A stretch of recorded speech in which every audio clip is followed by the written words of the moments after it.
All right. Hey, everybody. Tara Green here, Cosmic Intelligence Agency. It says that I'm live. I'm trying to figure this out. I'm having some sorry about this, major difficulties here going in and out. But let me know that you can see me. And please come and join me because I want to know that you're there. Okay, I can see myself there now. Okay, I can see myself on Facebook now. So please come and say hi to me. Let me know where you are. I'm here up in Toronto, Canada. I'm Agent 129 of the Cosmic Intelligence Agency. Yeah, and so please come and say hi. Okay, good. One person. I'm going to wait a few minutes. Sorry for that little mix-up. You know, Mercury has just stationed direct today. I'm going to have to put my camera on something here. So give me a second here while I get set up. I wasn't expecting to do this on my phone. I had it set up on my camera here on my desktop. So give me a second here. Total transparency. Give me a minute to get set up here. Okay. So please come on and say hi. Sorry for this little bit of a mix up here. We're going to get the lighting better too. I am Agent 129 of the Cosmic Intelligence Agency. I have to look at myself on my phone here because, and I can't tell if you can hear me or not. Can you? Okay, there you go. Okay, you can hear me there. All right, I'm gonna have to put on. I just want to know that you can hear me and say hi. And yeah, so happy spring. Again, I'm gonna wait a few minutes until, hang on, I'm just gonna get myself set up here. Wait a few minutes until people get on and get the gist that I kind of shifted over here. Sorry about that mix up. I don't know if that's something with my camera or my software. I'm changing over my computer. But anyway, hi from Belgium. Welcome, welcome. Okay, I'm Tara Green, Agent 129 of the Cosmic Intelligence Agency, welcoming you here. It is spring in the Northern Hemisphere here. It is the first day of autumn down south. Where the Cosmic Intelligence Agency originates in Melbourne, Australia. So happy whatever season you're in here. It is the one of only 2 days in the year when day and night are equal. So we have to take that very seriously, you know, to only have 2 days in the year where the balance of day and night are equal. It is the ascension of the light for the next 6 months until June 21st, when the first day of summer comes. We are ascending with the light half of the year. Okay, so we want to move with that energy. It is also called Ostara. It is an ancient pagan celebration because all of our ancestors followed the sun and they lived by the sun and they grew by the sun. And we don't do that anymore, but we should because it's much more natural. So what I want to do is explain a little bit about the astrology of what's happening today, because the ingress of the sun into Aries sets off the whole next 3 months. But you can use this because it's officially New Year. This is the real New Year. Pagans, ancient times, always celebrated March 21st as the new year. And this is what tropical astrology is all about, because the sun is sitting on the equator. So I will talk a little bit about the astrology chart and what it means. We can use that as a prediction chart. I'm going to also be pulling my tarot cards here to give you some advice. Yes, you see, this is Aries in the tarot. This is the Emperor. So it is firing up as the sun enters zero Aries. It is firing up February 20th. Saturn-Neptune conjunction at 0 degrees Aries, which they haven't been in 6,371 years at that exact point. I know they meet every 36, 37 years, and, you know, lots of astrologers have talked about, you know, the Berlin Wall fell the last time this happened. It was during World War II when this happened before, et cetera, throughout time. It is a war signature, yes, and of course we are all warning about that, and we can see astrology is very literal. It is accurate. It's an ancient science. I like to call it a science that was used for predictions for things like this, for world events, to advise kings and queens and emperors in the ancient days, right? So here we are at the beginning of a new year. It is fire season. We're all ready to get fired up, of course. Again, that Saturn-Neptune 0 degrees Aries conjunction puts us in a whole new playing field. We haven't been here before in 3 astrology eras, okay? Before Pisces, you know, it was Aries, Taurus, et cetera, it goes backwards through the zodiac, right? So we haven't been there in a long time. So what we're going to do is I'm going to talk about the astrology of what's going on right now. It is Ostara, again, pagan celebration. You want to feel like your energy is amping up. But we just had that new moon a couple of days ago. There's still a lot of planets in Pisces. And of course, Mercury just stationed direct about 5 hours after the ingress of Aries. It was 10:46 a.m. Eastern Daylight Time. It was 7:46 a.m. Pacific Daylight Time, and 4 hours later in Greenwich Mean Time. So there's still Mercury at 8 degrees of Pisces, right on the North Node, actually, which is very significant because we need to pay attention to this completion stage, which was what that new moon was all about. Mars, the planet of action, the planet that rules Aries. It's very important to look at planetary rulerships, which is an old traditional astrology thing. I was taught some traditional astrology many years ago. But anyway, Mars at virtually the 15th degree at the peak of the wave of the sign is kind of underwater. He's a spiritual warrior, but he doesn't really have his strength at this time, right? So there's a lot of subliminal anger that's boiling over. You know, we're paying attention to our dreams, really keep doing visioning, keep asking for clarity of insights right now. Athena, the warrior goddess, she's at 18 Pisces, and then Sun's at 0, Neptune's at 1 degree, moving up pretty quick there for Neptune. Neptune is going to be in Aries for the next 13 years. Saturn's already at 4 degrees, moving forward pretty quickly. Venus, the planet of love, beauty, harmony, the arts, is at 17 Aries, and the moon is already up to 20 degrees of Aries.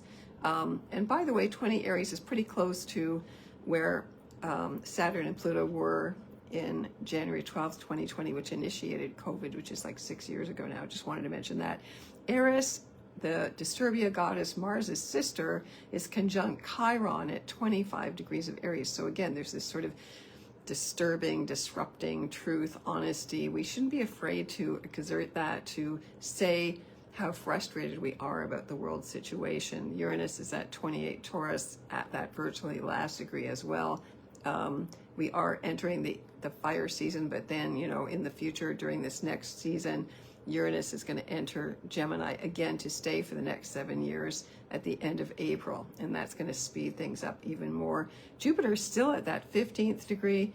It's been there since mid-February. It's a very long time for Jupiter to be sitting in one position, again, that peak degree. And the South Node is at 8 degrees, and 8 is the number of infinity. Pluto's already up at 5 degrees, just entered 5 degrees. So when a planet enters a new degree, you know, it has a different symbolic meaning.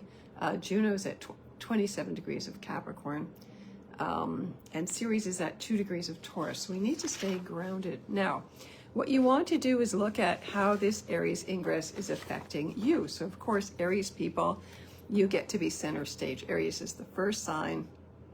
It is symbolically your face. It's traditionally the front door. It's how you approach the world. I like to think of it as the prow of the ship. It's always been the metaphor. So how you face the world, how you face off. So again, Aries in the tarot. This is the number 4 called the Emperor, okay, in the tarot. So the King, the Emperor, you know, I am the boss. The key words for Aries is I am. So that traditional meaning of God saying I am that I am, meaning you are everywhere. We're all God. We're all spiritual warriors right now. That's Saturn, Neptune conjunct in Aries. But if you're a Taurus, the Aries ingress is in your 12th house. So it's important to think about how this Aries ingress and all this new Aries energy is affecting each sign. In the 12th house, Taurus, this is about what's still working on your unconscious. There's a fire burning back there in your unconscious. You should be lit up, really burning down any old toxic energies, connections right now. I'm just going to go through a little bit of a keyword for all the signs here to help you before I get to do the tarot card reading. Because it's International Astrology Day, I just felt like I wanted to contribute something to everybody here. If you're a Gemini, Aries is in your 11th house. The 11th house is about networking. It's about thinking outside of the box. So you have to really think outside the box, Gemini. It's a new way of selling yourself, of communicating, it could have to do with siblings as well, and short journeys, all of that Gemini stuff. Very curious. So your curiosity should be lit up in a new way.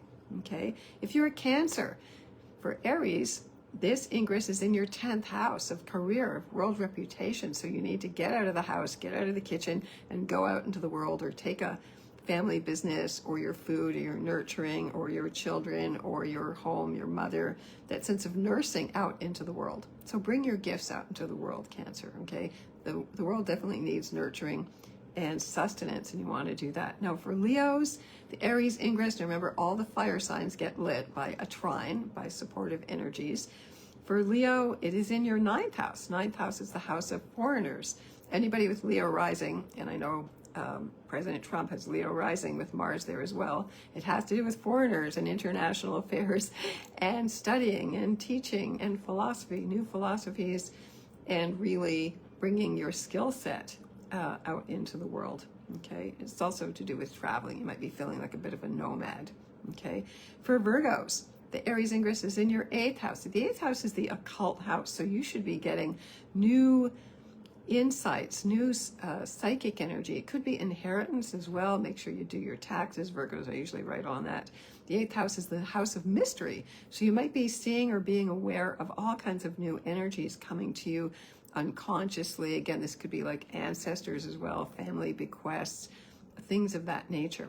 If you're a Libra, of course, the Aries ingress is in your 7th house of relationships. So you want to make sure you're approaching relationships in a new way. For Aries, it's not about you, which is what Libras are. It's about, what do I want? So Libras, definitely you want to shift your focus in terms of relationships. There can be new relationships. Again, you want to burn down the house of those old ones that were out of balance. For Scorpio, the Aries ingress is in your 6th house. This is the house of work, of health, of where you contribute to community, for pets. So for Scorpio, you might want to change your diet, your regime. You want to get really active. For Aries, it's about doing martial arts. Take up some real strong physical activity. Mars rules Scorpio and Aries, of course. So in your 6th house, do you feel what you're doing is really contributing to your highest good? Are you doing your soul work, Scorpio? Okay. For Sagittarius, it's in your 5th house of creativity, of willpower, of love affairs and children. So it could be time to write a children's story. You want to get more creative with your travels, with your philosophy, with your teaching, with publishing. Maybe it's about inspiring and optimizing, working with kids. Again, speaking your truth in a way that comes straight from your will. Okay. Now, for Capricorns, the Aries energy is in your 4th house. So this is your lighting a fire deep inside of yourself. This could have to do with maybe changing relationships with your family, your roots, your ancestors, really looking at the balance of your career and your home life, right? So you could be starting a new business from home. You could be changing your whole root system, your whole paradigm, your whole archetypal balance. You know, the number 4 in the tarot has to do with working with the 4 elements. Hi from Australia. If you're an Aquarius, the Aries ingress is in your 3rd house, which is kind of Gemini-like, right? So again, think outside of the box and think even more outside of the box. You can be very inventive, very pioneering in terms of what you pitch, how you speak, how you think. It's higher consciousness. Aquarius can really step up into their higher consciousness at this point and bring a new societal understanding. For Pisces, the Aries ingress is in your 2nd house of self-worth. So definitely for Pisces, with Neptune, your ruling planet, now out of Pisces since 2011 for the last 15 years, you have to learn with dealing with fire, okay? So my song is Set Fire to the Rain, Pisces. You have to learn to move forward. You have to be aggressive. I would say get some martial arts lessons. Do whatever it takes to get yourself lit. Follow your passion. Don't be afraid anymore. It's time for you to show up in the world and really be those spiritual leaders and warriors. Yeah, okay, and then we went through the whole round. All right, so now what I'm going to do is I'm going to smudge everybody virtually here. Okay, smudge everybody virtually. This is some nice Palo Santo I got in Mexico recently. Okay, and I'm going to smudge my special Herkimer diamond crystal here. All right, so I'm going to take my tarot cards. I'm also going to use this extra deck. I like to use an extra deck for a little extra help here. This is called the In-Between Tarot. It is a kind of special little promo deck that I got. I think it exists in another form, but it's kind of a unique little deck, and it was an interesting concept. So we're going to start with the tarot. I'm going to use my crystal and tune in to what you need. Okay, so for Aries, of course, because you're the stars of the show here, again, with Neptune in your sign for the next 13 years, you're going to be the dreamers, the bringers of a whole new energy, spiritual warriors. Okay, so Aries. Okay, you get this card here. Now, this card is called Da'at, It is one of the invisible Sephiro on the tree of life. So this means that you're getting an invisible hand, an invisible helper. This is like your holy guardian angel. I like to call this card your holy guardian angel. I know most people look at it and they always get taken aback a bit by it. It's called a unicursal cross, actually. It's a very interesting symbol with, again, you see it as all the colors. So the 11th sphere, that's where the number 11, it's a master number, that's what this one symbolizes, really helps you get beyond this lower consciousness level into the higher realms. Okay, so Aries, you got to let your imagination open up. You know, Aries, fire is spirit. You know, in the Bible, Moses spoke to God as a burning bush. So fire is spirit. So you need to get really inspired. Really go beyond whatever your limitations are. Stay really, really open to trusting, to listen. You have to be discerning as well about this and really know what it is that's talking to you. Always test it, okay? And check it out. You know, check it out and see, does this align with me? Does it resonate with me, right? But it's a very good symbol. Okay. So Aries, if you want an extra card to see how this is working with you, this one here is called Genesis. Well, there you go, Genesis, the beginning. Okay, Genesis means to generate. That's very Aries energy. So this is about generating something new, yourself, your identity, your personality, new spiritual beliefs. We're in a whole new era. This is the end of patriarchy. I would say patriarchy is related to Mars, Aries ruler, you know, because 6,371 years ago, patriarchy basically got started. So you're going to generate a whole new paradigm of equality, which is what matriarchy is all about. Okay, so let's see what Taurus,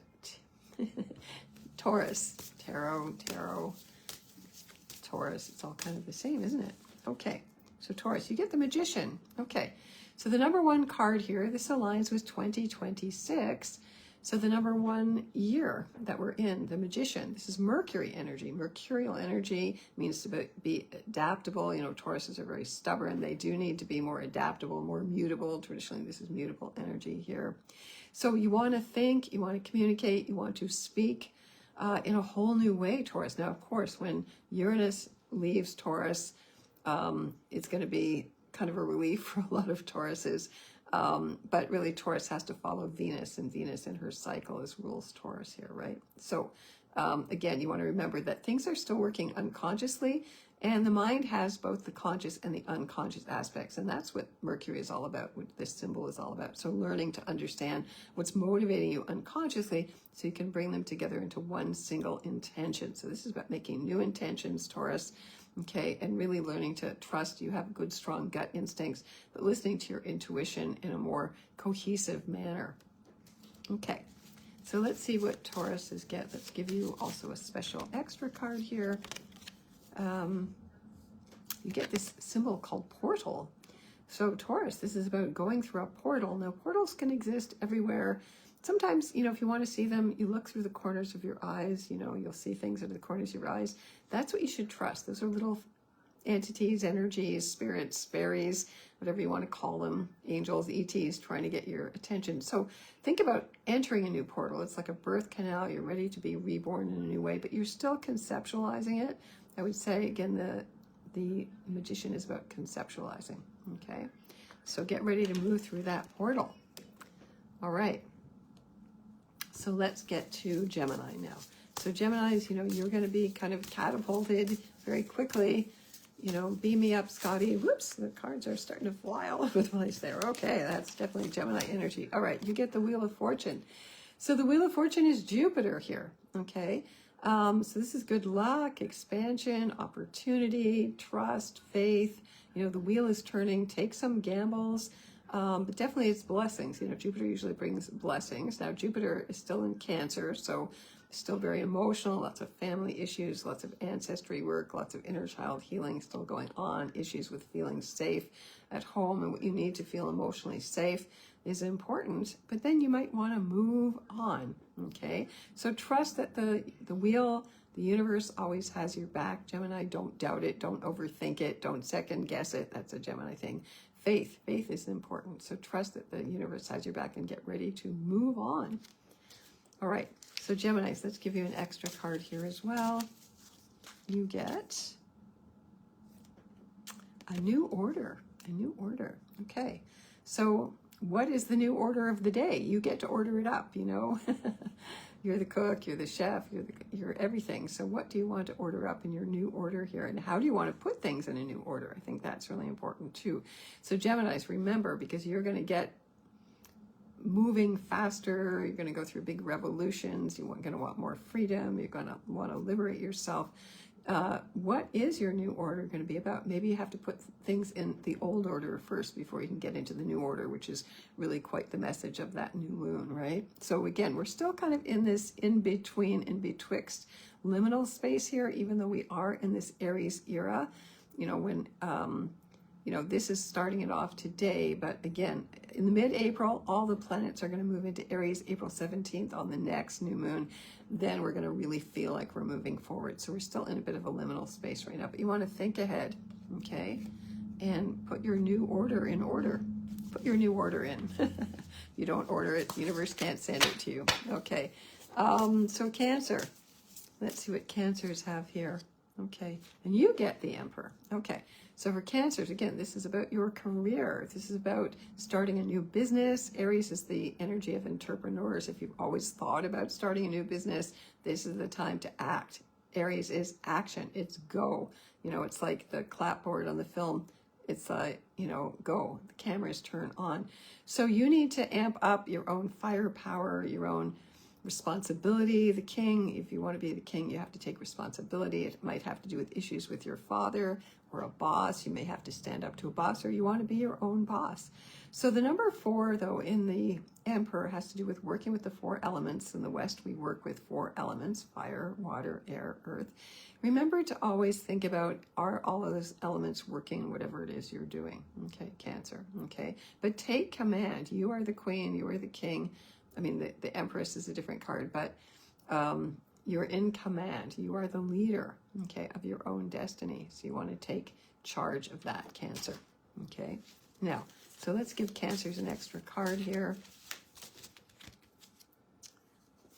You get, okay, well, this is a card that's just an elemental card. Interesting. Okay, you get the Crusade. Okay, So you might want to pick your crusades very carefully. It is the era of kind of the returning crusades, I would say. And the Emperor, the leader, the boss, leads the show. So, you know, choose what you want to crusade for. What are you angry about? What is your passion? How do you want to change the world? How do you want to lead? It's about stepping up to your leadership, all right? So if your crusade is about children or food safety, or your home safety, homeless people, feeding the poor, whatever that is, you want to initiate and institute a new way of moving forward and providing service for that. Okay, all right. So Leos, now Jupiter will enter your sign actually just after this season is up. Okay, and you get the High Priestess. Okay, so again, it's number 2. It's about duality. Okay, it's about balance. Okay, so Leo, she brings the dreams. She is the bringer of your dreams. She is the goddess that holds the veil between the worlds. So things can be revealed. Things can be cloaked. You know, what do you want to reveal? What do you want to cloak at this point? The High Priestess gives you a lot of emotional strength to go through dry periods. You know, it might be feeling like that right now because as Leo rising, Jupiter's in your 12th house. So really pay attention to your dreams. Really incubate your dreams, really root them out, really use them for healing, really use them to bring balance into your life. The High Priestess can also bring an advisor into your life. I'm getting an image of somebody whispering in your ear, so pay attention to the High Priestess. She is a living energy and entity, and she can bring you wisdom. You have to listen, okay? So pay attention to where you might be out of balance, right? And try to make sure you want that equilibrium. That's like the Buddhist path, the middle way, okay? Find that equilibrium. She is at the center, actually, of the tree of life, the High Priestess. You want to find her equilibrium and balance. Okay. All right, so let's give Leos an extra card as well. So Leos, you get Twilight. Okay. Not that picture necessarily, or the books, has nothing to do with vampires, but this is like, the Twilight is a very magical space and time. It's at the end of the day. just before the sunset. So pay attention to that time. It would be a good time for you to meditate, because the High Priestess has to do with meditation for dreams. So take time out to watch the sun go down and to sit in that space, especially while day and night are equal right now. There's kind of it'll be longer or shorter depending on where you are, of course, but you're in this liminal space, and it's okay. And it's okay to kind of not know and to adjust. It's an adjustment period, right? And you have to adjust things to get to the balance, right? So dream into that liminal space. I think that's very good, actually, being in the twilight zone. You can see it's a picture of a baby being born. So the emblem, and the High Priestess is related to the moon. There's something being born. You've conceived something. There's a baby coming. You may not know exactly what it is, and that's okay to not know. Just sense into it, okay? All right, so Virgos. So Virgo, let's give you a card here. I do believe that Virgo is the most popular sign in the world. That's always the way it seemed to me. Okay, so you get the number 20 here, the Aeon. So for Virgo, this is one of the three major cards in the tarot related to the three Hebrew letters. This is a Jewish mystical tradition. The Aeon has to do with rebirth. Now, traditionally, this has to do with Judgment Day. So in the traditional Rider-Waite-Smith deck, this has the angel Gabriel blowing the trumpet on Judgment Day, and there is a whole lot of stuff around that right now, hastening Judgment Day so the Messiah can return, etc., etc. That's not about that at all. It's about your own personal rebirth, Virgo. So again, doing the inner child work, healing the inner child so that the new whole golden child can come forward. So this has to do with a lot of healing work now, especially as this Aries ingress is in your 6th house. It's this kind of deeper psychological, spiritual, soul healing that needs to go on. You might want to do some soul retrieval, some past life regression. It's very good work to do. You can come up with parts of yourself that have been held back for a long time that will help you to move forward. So what is this new birth that you want to bring out into the world, Virgo? Okay. It might literally be working with children or helping children. Virgos are a service-oriented group. How can I help serve others in a new way? Very literally, so ask yourself that question. All right, so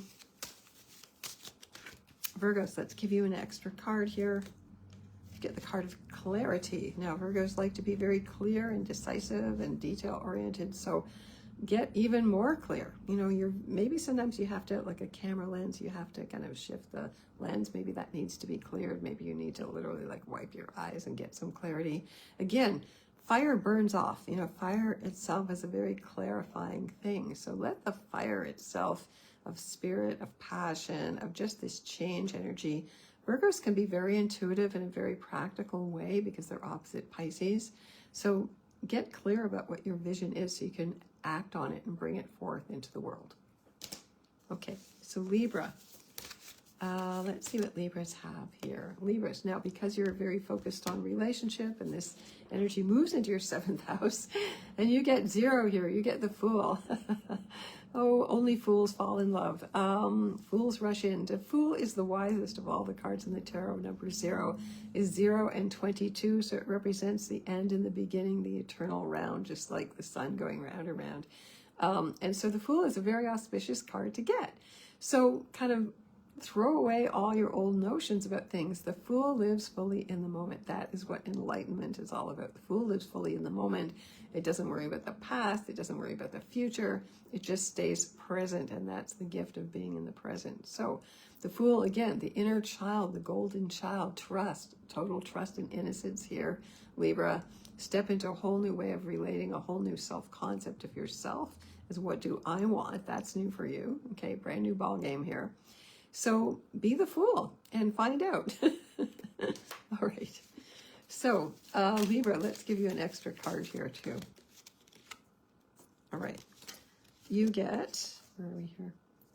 Legend.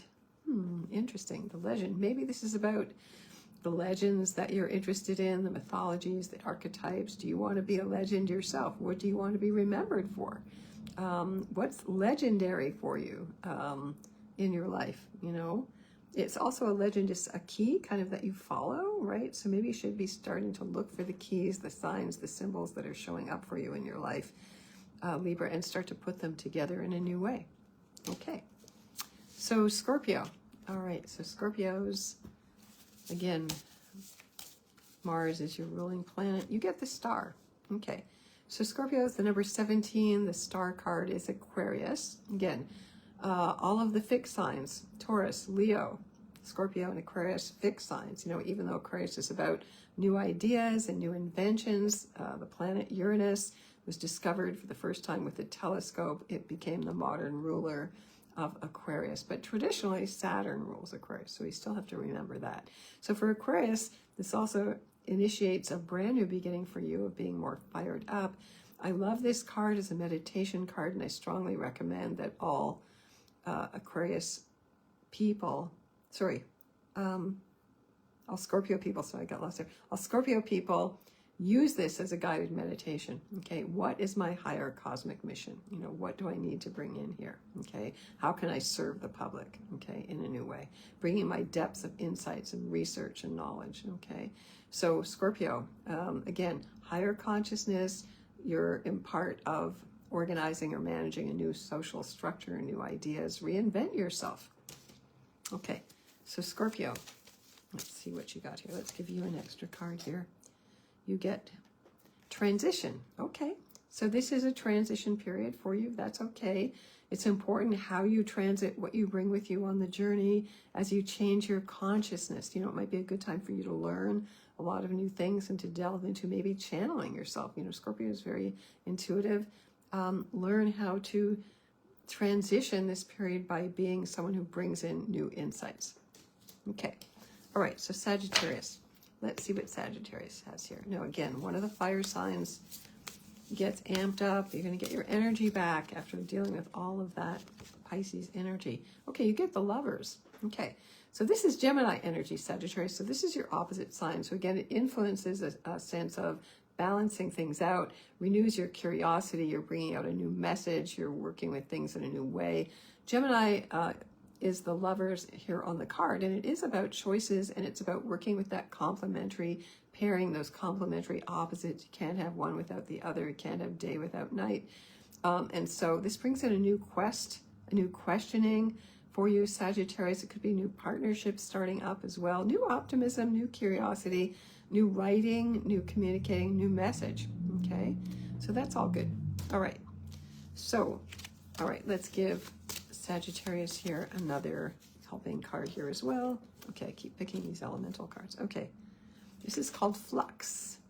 Okay, it's very interesting cards here, actually. So Flux, again, there's the sense of things are not really settled, you know, Gemini being up in the air. Things are in the flux and the flow. You have to learn to move with it. The world is definitely in that state right now. So Sagittarius, as the philosophers, as the truth seekers, you know, let your truth kind of go with the flow, I would say. You know, what does flux mean to you? You know, it's not a word that's used very often. It's kind of a cool word though, right? Could be a new swear word. We need new language for stuff like that too. Okay, so go with the flux and bring the two things together, bring the two opposites together into one. That's also what Gemini is all about, the Lovers. It's not about separation, it's about unity. All right, so Capricorn. So Capricorn, let's see what you get here.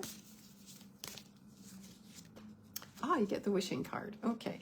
So Capricorns, the wishing card, I get to be your fairy godmother and give you 9 wishes. I always like it when this card shows up. It is literally Jupiter in Pisces. It's the most blessing, spiritual, compassionate, forgiveness, releasing guilt, sending blessings to everybody in the world. So sending blessings, we need that right now. We need everybody who has a Capricorn, anything in their charts, grounded, practical, it's the world sign, to send blessings to the world, you know, to see ourselves as one, to not fragment into whatever the current narratives are. I'm not going to get into the politics, but sending blessings to the world, to yourself. It's not about manifesting material things, Capricorn. So this is the opposite of what you normally do. You're in a new era now. You don't have to deal with the material world in the same way you want to deal with this spiritual world, okay? Especially Saturn and Aries with Neptune.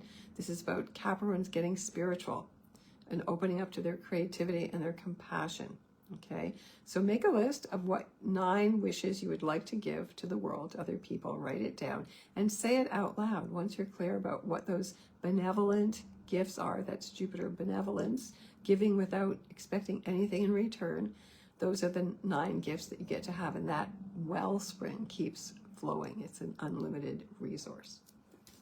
All right, so Capricorns, let's give you an extra card here as well.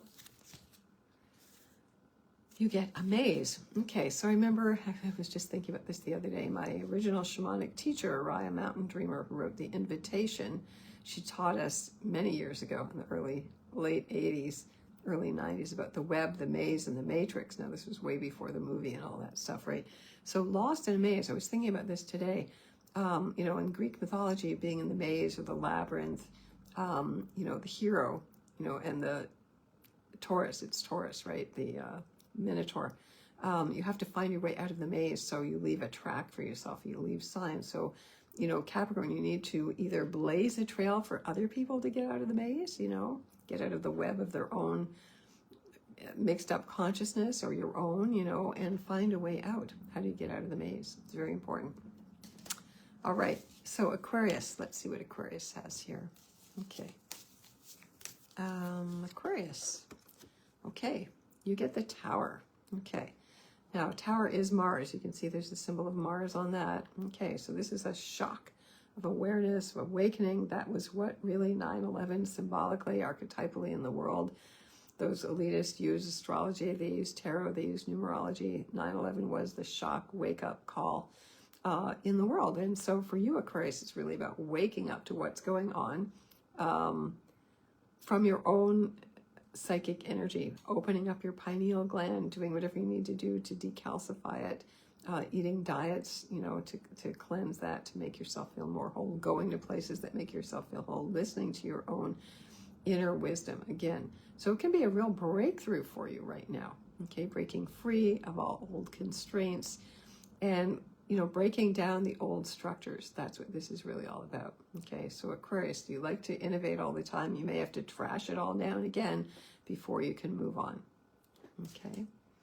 And it's not a literal destruction. It's also can be very positive, like being struck by lightning, in a positive way to wake up. So the universe might be sending you whatever it is you need to wake up, which might be feeling like a difficult thing, but can be a good thing. Just want to mention that. Okay, so Aquarius, here's what else you need here. Okay. You get the inner guide. I always think this looks like David Bowie here.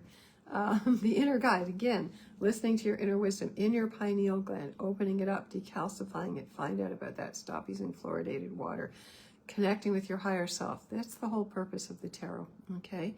So once you get that shock of waking up to your inner self, your higher self talking to you, your holy guardian angel, then you can move forward, okay? Then you know where to go. Then you know where to break down the system, where you know how to be a thought leader, okay? And look at wherever Aquarius is in your own chart to look at how this applies for you, because for each person it has a different meaning, okay? Yes, happy astrology year to you as well, okay? So now we're at Pisces. Now again, for Pisces, coming out of the water and jumping into the fire, brand new story for you, okay? All right, you get the Hierophant here, Pisces. So the Hierophant is Taurus energy. It's about staying grounded. It can be quite a shock jumping from the element that you're used to, that's really your archetype, into a whole new paradigm. It's not that this hasn't happened before, but it doesn't happen very often. We all archetypally experience all of the elements. So Taurus energy, it's about holding your ground, Pisces. It's about boundaries, and Saturn going through Pisces was teaching you boundaries. But I think, I know this from my clients, they're still having trouble really holding that, staying stable, being firm in what you say, what you speak, what's in your heart. Listen, this is the goddess Isis, the archetype of the Great Mother, standing in front of the patriarchal authority of the Pope. And that's really, I believe, what this is really all about, Pisces. So don't be afraid of, you have to have your own inner authority. That's what this Saturn, Neptune, Aries era is all about, establishing our own inner authority and being able to speak our truth from that, okay? So it's also the number 5, which has to do with working with Venus, the Venus cycles. I would strongly recommend that you start to integrate that as well. And it's about money and wealth as well, accumulating material resources as well, so you can stand your ground. Okay, so this can bring wealth, increase. Taurus has to do with your resources. Maybe you should make a list of what your real resources are at this point. Okay, so let's give Pisces an extra card as well. Okay, you get Tantra. So again, this is a very nice card to go with the Equinox. You can see it's half black, half white. Tantra is the ancient yogic energy of working with the sacred, spiritual, sexual energy, which is symbolized as a snake at the base of your spine. And through very careful breath work, control, yoga, you slowly bring that up. If you have sometimes you can literally burn yourself out. If you have a spontaneous Kundalini awakening, you can literally blow your brains out. I know somebody who that happened to, unfortunately. So it's about very careful balancing of those energies, but it opens up your crown chakra. You can see the rainbow coming out of the top of the head there. So for Pisces, this is the sense of the more you balanced you are, the more you really practice the spiritual knowledge that you have, the more light, the more clarity, the more wisdom you can bring to the world. Okay, so remember, it's always about the balance. Okay, and this day and night equal. We want to balance ourselves energetically, magnetically at this time as well. Now, there is big solar flares going on. I just want to mention that if you're feeling kind of dizzy or headachy, there's major solar flares. You know, the sun has been doing that. It is really amping us up as well. So I want to thank you all for being here. I want to wish you happy spring or happy autumn wherever you are. Please join the Cosmic Intelligence Agency as a member. They have wonderful workshops and astrologers. And so I want to wish you all the best blessings of the season. If you want to get in touch with me, I'm at taratarot.com to help you to navigate these huge changes. All right? So sending you many blessings of the day. And we'll see you when I do the next monthly for April at the end of this month. Okay? Sending you all best blessings. Happy Astrology Day and happy Ostara. Okay. Blessings to you.